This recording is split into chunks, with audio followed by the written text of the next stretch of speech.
प्रश्न बिल्कुल वाजिब है आपका। सात्विक भोजन।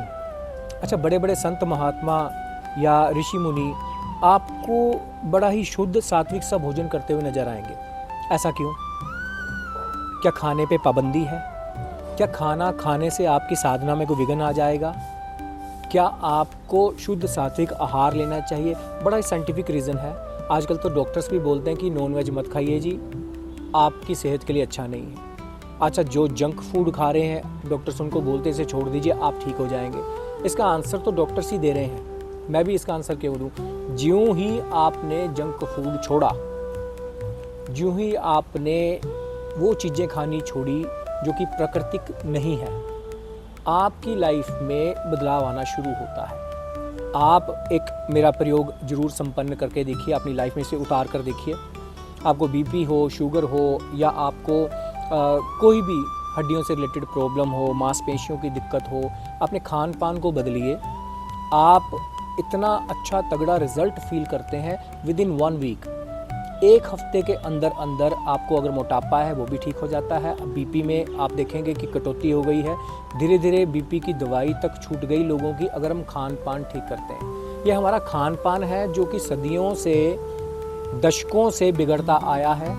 और अच्छा, इसको क्योर करने वाला, बताने वाला, डायरेक्शन देने वाला होंगे पुराने लोग थे, हमारे एंसेस्टर्स थे, हमारे बुजुर्ग थे जो कहते थे घर का खाओ बेटा।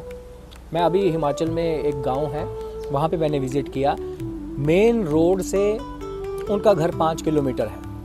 5 किलोमीटर दूर जाना पड़ेगा आपको पिज़्ज़ा खाने के लिए उस गांव से। 5 किलोमीटर दूर जाएंगे आप बर्गर खाने के लिए या और कोई ऐसी चीज़ें खाने के लिए।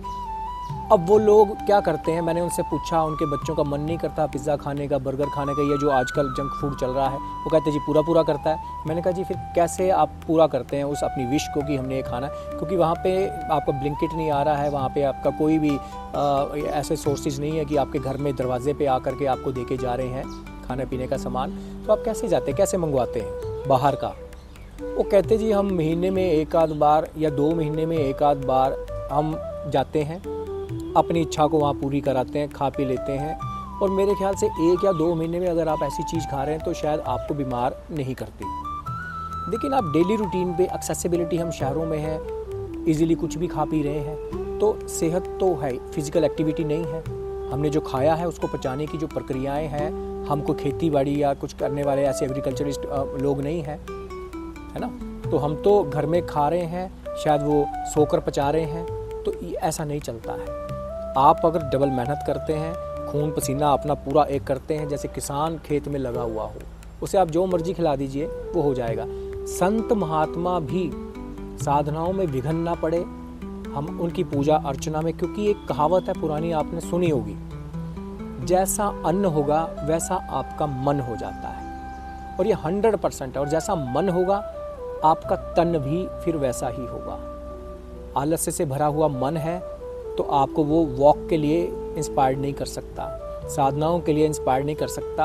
आप ज़मीन पर पालथी मारकर नहीं बैठ सकते हैं। साधना का जो मंच है, जो क्षेत्र है, जो विधियां हैं, वो पारंपरिक तरीके से निभाई जाती हैं। मैं तो आज भी जोर देता हूँ, मेरे पास आते हैं जी हम चौंकड़ी मारकर, पालथी मारकर बैठकर मंत्र साधनाएं नहीं, हमसे बैठा नहीं जा रहा। तो मैं कहता हूँ भाई, इनिशियल स्टेजेस हैं, आप कुर्सी पर बैठो, आसन रखो, अपने नीचे कुर्सी पर बैठो, पैरों के नीचे आसन रखिए, आप साधनाओं में उतरिए, मंत्र जाप कीजिए, विधिवत रूप से मंत्रों को ग्रहण कीजिए। धीरे धीरे आपकी कैपेबिलिटी बढ़ती है, आप बैठना सीखते हैं, पूजा अर्चना मंत्र जाप के ओरा को आप फील करते हैं।